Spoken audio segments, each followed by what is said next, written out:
Hello everyone, welcome to विश्वास classes. हम लोग नाबार्ड ग्रेड ए 2026 के लिए एग्रीकल्चर एंड रूरल डेवलपमेंट का टॉपिक कर रहे हैं। पूरा सब्जेक्ट है जो हम लोग प्री और मेंस दोनों फेजेस के लिए कर रहे हैं। सेशन 17 हमारा चल रहा है। अब तक 4 पार्ट हो चुके हैं। ये पार्ट नंबर 5 है सेशन 17 का और कंक्लूडिंग पार्ट भी है। यूनिट चल रही है हमारी एनिमल हस्बेंड्री। सिलेबस की अगर हम लोग बात करें तो सिलेबस के अकॉर्डिंगली हम लोगों ने फर्स्ट 3 वीडियोस में एनिमल हस्बेंड्री का फर्स्ट पार्ट करा, प्लस इसके लिए एक एमसीक्यू वीडियो भी करा जिसमें जो पार्ट छूट गया था हमारा वो हमने कंप्लीट करने की कोशिश की। फिर हम लोगों ने फोर्थ पार्ट में पोल्ट्री इंडस्ट्री के बारे में सब कुछ जाना। फिफ्थ पार्ट है, इसमें हम लोग मिक्स्ड फार्मिंग के बारे में जाएंगे, इसका रेलेवेंस देखेंगे, सोशियो इकोनॉमिक कंडीशंस का, complementary and obligatory nature of live stock और पोल्ट्री प्रोडक्शन के साथ जब हम एग्रीकल्चर फार्मिंग को देखते हैं तो ये सब करते हुए हमारे मिक्स फार्मिंग का ही कॉन्सेप्ट रहता है, उसी का एक्सटेंशन है। और इसके बाद हम इसी के अंदर इंटीग्रेटेड फार्मिंग सिस्टम भी देखेंगे कि कैसे एनिमल हस्बेंड्री और पोल्ट्री के कॉन्सेप्ट्स को लेकर या फिर साथ में एग्रो फॉरेस्ट्री को भी मिला के हम लोग अपने क्रॉप्स के साथ जोड़ते हैं और एक इंटीग्रेटेड सिस्टम बनाते हैं। मिक्स फार्मिंग क्या होती है? एनिमल हस्बेंड्री के अंदर ही हमारा टॉपिक होता है कि जब हम एनिमल्स की रेयरिंग करते हैं ना, फिर चाहे हम लोग फार्म एनिमल्स की बात करें या पोल्ट्री की बात करें, जब वो अपने एग्रीकल्चर के साथ में करते हैं तो वो हमारा मिक्स्ड फार्मिंग कहलाता है। सो मिक्स्ड फार्मिंग एक वो सिस्टम है एग्रीकल्चर का जिसमें क्रॉप प्रोडक्शन और लाइव स्टॉक रेयरिंग दोनों एक साथ की जाती है सेम ही फार्म पे। इसका बेनिफिट क्या होता है? एक इंटीग्रेटेड इंटरडिपेंडेंट प्रोडक्शन सिस्टम बन जाता है। जो हमारा क्रॉप्स का वेस्ट है, जो एग्रीकल्चर प्रोड्यूस का वेस्ट है, उसे हम लोग एनिमल्स के खाने के लिए यूज करते हैं। जो एनिमल्स का वेस्ट है, काव डंग आ रहा है, उसे हम लोग एक मैन्योर की तरह यूज करते हैं ताकि हमारी खेती में फर्टिलाइजर का काम करे। In this system, output of one enterprise serve as an input for another, ensuring efficient utilization of farm resources and minimizing wastage। ठीक है। मिक्स फार्मिंग की हम लोग जब बात करते हैं तो इंडिया में काफी ज्यादा जगह इसको प्रैक्टिस भी किया जाता है, बहुत वाइडली प्रैक्टिस किया जाता है। प्राइमरी रीजन इज लोगों के पास छोटी छोटी लैंड्स है, तो उन्हें अपनी इनकम बढ़ाने के लिए कुछ ना कुछ करना होता है। इंडिया में डाइवर्स एग्रोक्लाइमेटिक कंडीशंस भी हैं, तो कोशिश करते हैं कि जितना ज्यादा से ज्यादा काम किया जा सके, जितने ज्यादा से ज्यादा अर्निंग एवेन्यूज बन पाए। And the need for income diversification, तो अगर क्रॉप्स किसी वजह से फेल भी कर गए तो एटलीस्ट आपकी एनिमल्स वाली इनकम कहीं ना कहीं चल रही है। क्योंकि हमने पहले भी पढ़ा है, जो एनिमल हस्बेंड्री वाला पार्ट है इनकम का, that goes through out the year. It is considered a sustainable farming approach, क्यों? क्योंकि बैलेंस यूज देता है लैंड का, लेबर का, कैपिटल का, और एक्सटर्नल इनपुट्स पे डिपेंडेंस कम हो जाती है। क्योंकि जो एग्रीकल्चरल वेस्ट आ रहा है काफी सारा, वो आपके फॉडर क्रॉप्स बन रहे हैं ना, आपका फॉडर बन रहा है आपके जानवरों के खाने के लिए। दूसरी तरफ जो जानवरों का वेस्ट आ रहा है वो आपके एग्रीकल्चर लैंड के लिए मैन्योर का काम कर रहा है। तो आपका बैलेंस यूज हो गया लैंड, लेबर का, कैपिटल का, और एक्सटर्नल इनपुट्स की आपको नीड मतलब पड़ेगी बट उतनी ज्यादा नीड नहीं पड़ेगी। ऑब्जेक्टिव क्या होता है मिक्स फार्मिंग का? प्राइमरी ऑब्जेक्टिव मिक्स फार्मिंग का यही होता है कि जो फार्मर्स की इनकम है उसे हमें बढ़ाना है। फार्मर्स की इनकम इंक्रीज करनी है, उसे मैक्सिमाइज करना है, क्योंकि हम मल्टीपल एंटरप्राइज एक साथ लेकर आ रहे हैं ताकि पूरे साल उनका एक कैश फ्लो प्रॉपर तरीके से बना रहे। इसका एम यही रहता है कि रिस्क को रिड्यूस करना है, जो अनसर्टेनिटी है क्रॉप फेलियर की उसको हटाना है, by providing alternative source of income through life stock and allied activities. भाई आप गाय पाल रहे हो, भैंस पाल रहे हो, आप उसके उपले भी बनाकर बेच रहे हो, दूध भी बेच रहे हो, दूध बहुत ज्यादा हो रहा है, आप उसका दही बनाकर बेच रहे हो, घी बनाकर बेच रहे हो, तो मल्टीपल टाइप ऑफ एक्टिविटीज आप उसमें परफॉर्म कर रहे हो। Mixed farming seeks to optimize the use of available resources such as land, labor, water and capital, improving the overall farm efficiency। जो भी हमारी available resources है, लैंड, लेबर, वाटर, कैपिटल, उसे ऑप्टिमाइज करना है उसको यूज को, ताकि जो फार्म की एफिशिएंसी है ओवरऑल हमारी एफिशिएंसी बढ़ाई जा पाए। It also focuses on maintaining soil fertility and ecological balance through recycling of nutrients and organic matter। Organic matter से यहाँ पे हमारा मतलब होता है जो animal waste आ रहा है, that includes their urine and their dungs।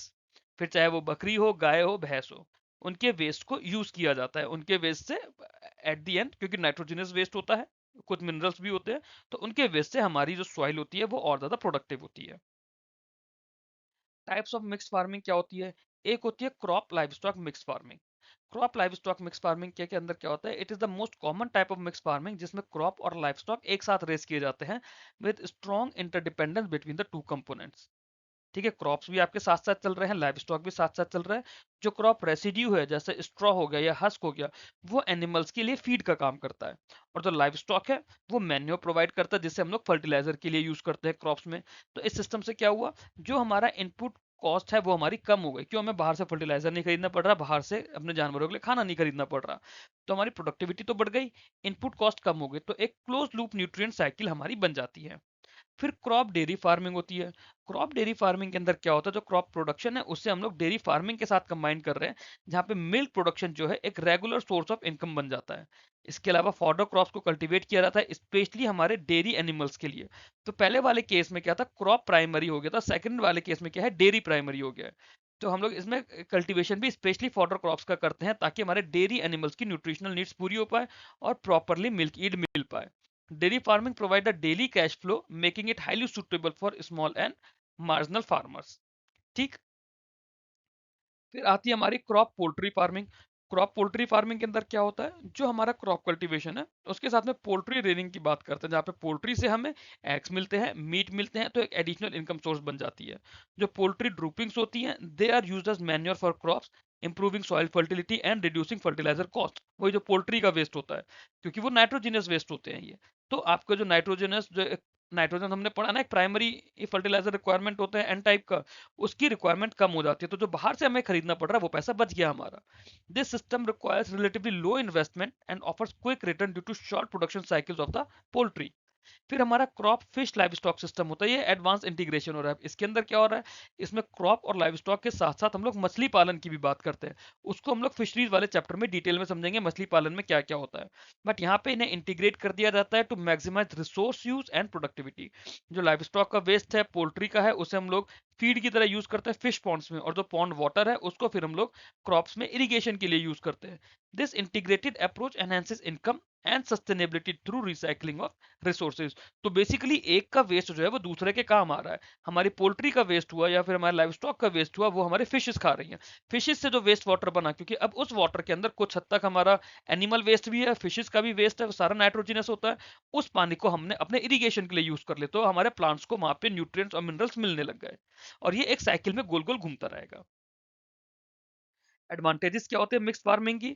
Mix farming की जो सबसे बड़ी एडवांटेज होती है वो ये, that it ensures income diversification, क्योंकि जो फार्मर्स हैं they earn both from crops and live stock, जिससे उनकी कोई सिंगल सोर्स ऑफ इनकम पे डिपेंडेंस नहीं रह जाती। फिर it provides risk reduction as losses in one enterprises can be compensated by gains in other, जो हम लोग बार बार समझने की कोशिश ही कर रहे हैं। क्योंकि कई बार क्या होता है कि आपका एक कोई क्रॉप फेलियर हो गया, कोई एक्सट्रीम वेदर इवेंट हो गया जिसकी वजह से आपकी फसल बर्बाद हो गई, तो आपको एटलीस्ट पैसे के मोहताज तो नहीं होना पड़ेगा ना। आप दूध बेच के तो पैसा कमा लोगे या फिर मछली बेच के तो पैसा कमा ही लोगे ना। The system promotes efficient utilisation of farm resources including land labour and by product, और इसमें वेस्टेज मिनिमाइज हो जाती है। जो लाइव स्टॉक मैन्योर है वो सॉइल फर्टिलिटी इंप्रूव कर रहा है, स्ट्रक्चर इंप्रूव कर रहा है, तो केमिकल फर्टिलाइजर पे आपकी डिपेंडेंस खत्म हो गई, सस्टेनेबल एग्रीकल्चर का प्रमोशन हो गया, और ईयर राउंड एम्प्लॉयमेंट जनरेट हो गया, क्योंकि जो लाइव स्टॉक एक्टिविटीज हैं वो तो पूरे साल चलती ही रहेंगी। इवन जब क्रॉप फार्मिंग नहीं चल रही है तब भी वो लाइव स्टॉक का काम चलता रहेगा। मिक्स फार्मिंग से न्यूट्रिशनल सिक्योरिटी एनहेंस हो गई, क्योंकि वैरायटी ऑफ फूड प्रोडक्ट्स मिलते हैं, जैसे मिल्क मिल रहा है, मीट मिल रहा है, एग्स मिल रहा है, apart from your agricultural crops. ठीक है। फिर हमारे लिमिटेशन क्या है, चैलेंजेस क्या है मिक्स फार्मिंग सिस्टम के अंदर। सबसे पहली चीज तो ये कि इसमें हायर मैनेजमेंट स्किल्स चाहिए, हमें नॉलेज चाहिए, क्योंकि जो फार्मर मल्टीपल एंटरप्राइजेस हैंडल कर रहा है साइमल्टेनियसली, उसे सब कुछ हैंडल करना आना चाहिए, नॉलेज होनी चाहिए। इनिशियल इन्वेस्टमेंट हायर हो सकता है, क्यों, क्योंकि एनिमल शेड्स लगाना है, फीड को स्टोरेज करने के लिए कुछ चाहिए, इक्विपमेंट चाहिए, तो उन्हें जानवरों को पालने के लिए इनिशियली इन्वेस्टमेंट की हमें जरूरत पड़ती है। वो पैसा कहाँ से आएगा वो हमें सोचना है। फिर अगर कोई बीमारी आ गई, जो डिजीज आउटब्रेक हो जाता है, जैसे जब बर्ड फ्लू आ जाता है, एवियन फ्लू आ जाता है, या फूट एंड माउथ डिजीज फैलने लगती है जानवरों में, उसमें क्या होता है, हमारी फार्म की प्रोडक्टिविटी और इनकम दोनों ही अफेक्ट हो जाती है, क्योंकि आप जो पैसा कमा रहे हो वो पैसा आपको जानवरों के इलाज में लगाना पड़ जाता है। लिमिटेड एक्सेस है वेटरनरी सर्विसेज का हमारे पास हर जगह। आप खुद सोचिए आपके शहर में कितने वेटरनरी डॉक्टर्स आपको पता है। आप इंसानों के लिए चाहोगे आपको बहुत सारे डॉक्टर मिल जाएंगे, बट वेटरनरी डॉक्टर्स बहुत लिमिटेड मिलते हैं। फिर उनके लिए क्रेडिट बहुत मुश्किल मिलता है, मॉडर्न टेक्नोलॉजीज नहीं मिल पाती है कई बार, जिसकी वजह से इफेक्टिव इंप्लीमेंटेशन भी रुक जाता है।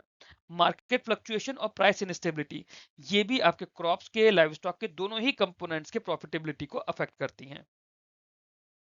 रेलेवेंस क्या है मिक्स फार्मिंग की इंडियन एग्रीकल्चर में। मिक्स फार्मिंग हाईली सूटेबल है इंडिया के लिए due to small and fragmented land holdings, जहां पे diversification is essential for economic viability. It support the livelihood of small and marginal farmers by providing multiple income sources and reducing vulnerability to shocks. System जो होगा itself align with the goal of sustainable agriculture, climate resilience and resource conservation. Government policies रहेंगी, schemes रहेंगी जो कि increasingly promote करेंगे mix और integrated farming system को, ताकि फार्म इनकम और रूरल डेवलपमेंट हमारा एनहेंस हो पाए। फिर इसके बाद आता है हमारा integrated farming system. Integrated farming system की हम लोग जब बात करते हैं, क्या होता है? इंटीग्रेटेड फार्मिंग सिस्टम अपने आप में एक होलिस्टिक और सिनर्जिस्टिक अप्रोच होती है एग्रीकल्चर में, जिसमें multiple enterprises that includes crops, live stock, poultry, fisheries, agro forestry, सब हम लोग एक साथ कंबाइन करते हैं और एक सिंगल यूनिट की तरह काम करते हैं। आइडिया में सिर्फ और सिर्फ कोएग्जिस्टेंस नहीं है, बट एक फंक्शनल इंटीग्रेशन है, जहाँ पे एक कंपोनेंट दूसरे को सपोर्ट करता है। छोटा सा पार्ट हमने इसका मिक्स फार्मिंग के अंदर देखा था, जब पोल्ट्री, फिशरीज और इसकी हमने बात करी थी, हमने क्रॉप्स की। अब ये जो सिस्टम हो गया, it is operating on the principle of waste is resource, मतलब कुछ भी वेस्ट नहीं है। जो भी बाई प्रोडक्ट है या रेसिड्यू है एक एंटरप्राइज का, वो दूसरे एंटरप्राइज के लिए इनपुट का काम करता है। तो उससे क्या होगा, हमारी एफिशिएंसी बढ़ेगी और एक्सटर्नल डिपेंडेंस कम हो जाएगी। बेसिकली हमारी इनपुट कॉस्ट कम हो जाएगी। IFS differs from mixed farming in its degree of integration and interdependence. क्यों? क्योंकि इसके अंदर जो लिंकेजेस है वो कंपोनेंट्स पर होता है rather than practising multiple enterprise. Mix farming में तो मल्टीपल चीजें एक साथ कर रहे हैं, बट आईएफएस के अंदर उन सभी कंपोनेंट्स को इंटीग्रेट किया जा रहा है। तो टेक्नोलॉजिकली ये ज्यादा डीपर हो रहा है। It is particularly relevant for India due to small land holdings, resource constraints, climate variability, because it helps farmers generate stable and diversified income from limited land. तो इंडिया जैसी कंट्री की हम लोग जब बात करें जहाँ पे इतना ज्यादा क्लाइमेट का वेरिएशन है, किसानों के पास छोटी छोटी जमीनें हैं, रिसोर्स के इश्यूज हैं, तो वहां पे जो इंटीग्रेटेड फार्मिंग सिस्टम है वो ज्यादा बेटर है लोगों के लिए, ताकि लिमिटेड लैंड से उनकी इनकम भी बढ़े, स्टेबल और डाइवर्सिफाई हो पाए।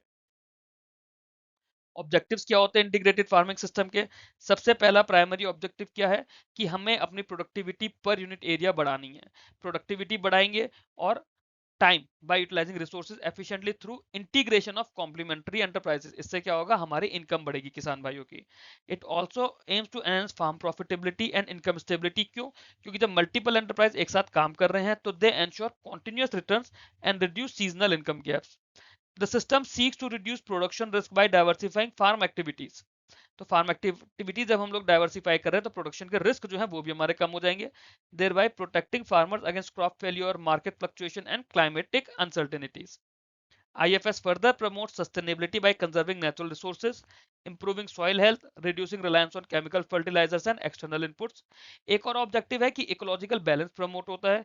क्यों? क्योंकि हम जब फार्मिंग प्रैक्टिसेस ऐसी करते हैं ना, वो एनवायरमेंटली फ्रेंडली होती हैं, रिसोर्स एफिशिएंट होती हैं लॉन्ग रन में। क्योंकि आप ऐसे समझ लो ना, हम सम वेरिया हमारा ऑर्गेनिक फार्मिंग का पार्ट बनता जा रहा है। की कंपोनेंट्स इसमें क्या होते हैं? सबसे पहले इसमें क्रॉप कंपोनेंट होता है। जो क्रॉप कंपोनेंट होता है वो आईएफएस का फाउंडेशन होता है। ये फूड देगा, फॉडर देगा, रॉ मटेरियल देगा दूसरी एंटरप्राइजेस के लिए। इसमें सीरियल्स लगाते हैं, पल्सेस लगाते हैं, ऑयल सीड्स लगाते हैं, फॉडर क्रॉप्स लगाते हैं, हॉर्टिकल्चर क्रॉप्स लगाते हैं। जो क्रॉप रेसिड्यूज है जैसे स्ट्रॉ हुआ, हस्क हुआ, स्टेबल हुआ, ये फीड की तरह काम करता है लाइव स्टॉक के लिए, या फिर रॉ मटेरियल की तरह काम करता है कंपोस्टिंग के लिए। देयर बाई वेस्टिंग और मतलब वेस्टिंग रिड्यूस हो गई, न्यूट्रिएंट रिसाइकलिंग इसमें इंप्रूव हो गई। लाइव स्टॉक कंपोनेंट होता है। लाइव स्टॉक कंपोनेंट के अंदर क्या आता है? कैटल, बफेलो, गोट, शीप, ये एक और रोल प्ले करते हैं। ये मिल्क दे रहे हैं, मीट दे रहे हैं, जो इनका वेस्ट है उससे मैन्योर बन रहा है, और ये सब एक इकोनॉमिक स्टेबिलिटी देते हैं during the time of crop failure. Animal Dang and urine उन्हें ऑर्गेनिक मैन्योर की तरह यूज करते हैं, बायोगैस के इनपुट में यूज करते हैं। तो ये सॉइल फर्टिलिटी के साथ साथ फार्म ऑपरेशंस के लिए रिन्यूएबल एनर्जी का भी सोर्स है। बायोगैस तो पढ़ा होगा ना आप लोगों ने, स्कूल टाइम पर भी पढ़ा होगा कि जो बायोगैस बनती है, बायोगैस प्लांट्स होते हैं गांव में, उसे आप कुकिंग के लिए भी यूज कर सकते हो, बाकी एग्रीकल्चर एक्टिविटीज के लिए भी यूज कर सकते हो। तो वहां पे ये सब यूज हो जाता है। फिर हमारा पोल्ट्री कंपोनेंट होता है। पोल्ट्री कंपोनेंट जो होता है इसके अंदर क्विक रिटर्न्स आते हैं। पोल्ट्री कंपोनेंट के अंदर रिटर्न जल्दी जल्दी आते हैं। क्यों? क्योंकि उसमें शॉर्ट प्रोडक्शन साइकिल होती है। पीछे हमने पढ़ा भी था, साल भर में आपको 250 से 300 अंडे मिल रहे हैं कुछ कुछ मुर्गियों में। एंड हाई फीड एफिशिएंसी, क्योंकि फीड कन्वर्जन रेशियो जितना कम है हमने पढ़ा था उतनी ज्यादा फीड एफिशिएंसी होगी, contributing to regular income flow. जो पोल्ट्री ड्रूपिंग्स हैं they are very rich in nutrients. उन्हें डायरेक्टली हम लोग एज मैन्योर भी यूज कर सकते हैं, या फिर फिश फार्मिंग सिस्टम में भी उसे इंटीग्रेट कर सकते हैं एज फीड इनपुट। तो मछलियां उस ड्रूपिंग को खाती हैं। फिर फिशरीज कंपोनेंट है। फिश फार्मिंग को हम लोग क्रॉप और लाइव स्टॉक दोनों के साथ इंटीग्रेट कर सकते हैं। जहाँ पे जो लाइव स्टॉक वेस्ट है, पोल्ट्री ड्रूपिंग है, वो फिशेस के लिए खाने का काम करती हैं। तो उसमें लो कॉस्ट पे हमारी प्रोडक्टिविटी बढ़ जाती है। और जो पानी है फिश पॉन्ड्स का, उसे हम लोग फिर इरिगेशन के लिए यूज करते हैं। तो इससे वाटर यूज एफिशिएंसी भी बढ़ती है और न्यूट्रिशन डिस्ट्रीब्यूशन भी बढ़ता है। फिर एक इसमें आता है एग्रो फॉरेस्ट्री कंपोनेंट। इसके अंदर क्या होता है? इसके अंदर हम लोगों ने पेड़ लगा दिए। अपने क्रॉप्स के साथ साथ हमने पेड़ लगा दिए, लाइव स्टॉक के साथ साथ पेड़ लगा दिए। इससे हमें टिम्बर मिलेगा, फॉडर मिलेगा, फ्यूल वुड मिलेगा और इकोलॉजिकल बैलेंस भी बढ़ेगा, जैसे सॉइल कंजर्वेशन अच्छा हो जाएगा, कार्बन सिक्वेस्ट्रेशन हमारा अच्छा बढ़ जाएगा। पेड़ लगाना तो फायदा है ही है ना, एनवायरमेंट के लिए भी हमारे लिए भी। Trees also act as a windbreaks and improve microclimatic condition on the farm. Microclimatic condition आप कभी भी देखना, आप खाली हाईवे पे जा रहे हो दिन में धूप में, वहां ज्यादा गर्मी है, वहीं आप घने पेड़ों के बीच में जाओगे तो वहां पे हल्की हल्की सी ठंडक रहती है। तो ये माइक्रोक्लाइमेटिक जो है वो कंडीशन ट्रीज के थ्रू कंट्रोल हो जाती है। रिसोर्स रिसाइकलिंग होता है आईएफएस के अंदर। जो सबसे ज्यादा इंपॉर्टेंट फीचर है वो क्या है, इंटरनल रिसोर्स रिसाइकलिंग, जहां पे जो क्रॉप रेसिड्यूज के आउटपुट है या एनिमल वेस्ट है या पोल्ट्री लिटर है, उससे हम लोग with in the system reuse कर रहे हैं। हम लोगों ने समझा भी कैसे कैसे कर रहे हैं, और इससे क्या होगा, जो हमारा पैसा या रुपया खर्च हो रहा था केमिकल फर्टिलाइजर्स में फीड खरीदने में, वो हमारा बच गया, क्योंकि हमारा घर का सामान घर के अंदर ही गोल गोल घूम रहा है, there by lowering production cost and enhancing sustainability. Nutrient recycling से ये चीज इंश्योर होती है कि सॉइल फर्टिलिटी मेंटेन रहेगी लॉन्गर टाइम तक, सॉइल का डिग्रेडेशन कम होगा और लॉन्ग टर्म प्रोडक्टिविटी हम लोगों की बढ़ जाएगी। ठीक। एडवांटेजेस क्या है इंटीग्रेटेड फार्मिंग सिस्टम के, सबसे पहले तो यही है कि प्रोडक्टिविटी बढ़ रही है, प्रॉफिटेबिलिटी बढ़ रही है। क्यों? क्योंकि लैंड का यूज बेटर हो रहा है, रिसोर्सेज को ज्यादा एफिशिएंट वे में हम लोग यूज कर रहे हैं compare to the single enterprise.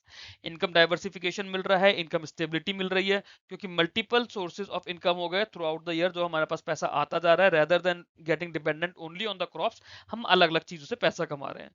इस सिस्टम के अंदर रिस्क हमारे कम हो गए हैं, क्लाइमेट और मार्केट शॉक्स के लिए वल्नरेबिलिटीज जो थी वो हमारी कम हो गई हैं। सस्टेनेबल एग्रीकल्चर को प्रमोट कर रहे हैं by improving soil health, conserving water, reducing environmental pollution, and it generates continuous employment opportunities for the farm families. ये सब चीजें इसलिए भी पढ़नी जरूरी है क्योंकि कहीं ना कहीं ये सब आपके डिस्क्रिप्टिव का भी पार्ट बनेगा। इसलिए इन कॉन्सेप्ट को समझना, ये एडवांटेजेस डिसएडवांटेजेस फैक्टर्स ये पढ़ना जरूरी इसलिए है, क्योंकि आपसे जब डिस्क्रिप्टिव का आंसर आएगा तो आपको कंटेंट चाहिए ये सब लिखने के लिए। इसलिए ये जरूर इंश्योर करना कि हैंड रिटन नोट्स अपने बनाते चलो, वरना उन बच्चों से पूछो जिन्होंने शुरू से पढ़ाई नहीं करी, अब आरबीआई ग्रेड बी मेंस के लिए परेशान हो रहे हैं। कंस्ट्रेंट्स एंड चैलेंजेस की बात करें, आईएफएस के क्या क्या कंस्ट्रेंट्स एंड चैलेंजेस है, इसमें हायर नॉलेज चाहिए, प्लानिंग चाहिए, मैनेजमेंट स्किल्स चाहिए। सबसे बड़े इश्यूज तो यही है, क्योंकि फार्मर्स को मल्टीपल एंटरप्राइज एक साथ कोऑर्डिनेट करनी पड़ रही है। फिर इसमें इनिशियल इन्वेस्टमेंट या इंफ्रास्ट्रक्चर की बात करें तो वो रिक्वायरमेंट हायर हो सकती है, स्पेशली फॉर इंटीग्रेटिंग कंपोनेंट, जैसे फिशरीज के लिए, पोल्ट्री के लिए। लैक ऑफ अवेयरनेस है, ट्रेनिंग नहीं होती, टेक्नोलॉजी का एक्सेस नहीं है लोगों के पास में, तो इसलिए स्मॉल फार्मर्स के लिए इसे अडॉप्ट करना भी मुश्किल हो जाता है। मार्केट एक्सेस और वैल्यू चेन लिंकेजेस कई बार बहुत ज्यादा वीक होती है, जिसकी वजह से प्रॉफिटेबिलिटी जितनी होनी चाहिए उतनी नहीं हो पाती है। तो इस पार्ट के साथ में हमारा एनिमल हस्बेंड्री का चैप्टर कंप्लीट होता है। अब इसमें जितना भी कुछ बचा है वो हम लोग सिर्फ एमसीक्यूज के थ्रू करेंगे। एक आपको एमसीक्यूज का वीडियो लेकर आऊंगा जो पूरा पोल्ट्री के ऊपर होगा, और एक डिस्क्रिप्टिव का वीडियो लेकर आऊंगा जिसमें 4 से 5 अलग अलग डिस्क्रिप्टिव के आंसर्स करेंगे। डिस्क्रिप्टिव के वीडियोज आपके नाबार्ड मेंस के टाइम पर आएंगे, जो नए वीडियोज आएंगे। बाकी ऑब्जेक्टिव अभी जैसे ही प्री का सिलेबस कंप्लीट हो जाएगा मैं आप लोगों के लिए लेकर आ जाऊंगा। तब तक ये मेरा टेलीग्राम चैनल और टेलीग्राम ग्रुप, इसे ज्वाइन कर लीजिए, और ये मेन चैनल है विश्वास क्लासेस का, आई रिक्वेस्ट इसे भी ज्वाइन कर लीजिए। वीडियो अच्छा लगा हो, नाबार्ड की प्रिपरेशन में कॉन्फिडेंस आ रहा हो, तो वीडियो को लाइक करके चैनल को सब्सक्राइब कीजिए। Thanks for watching this video, keep learning, keep growing.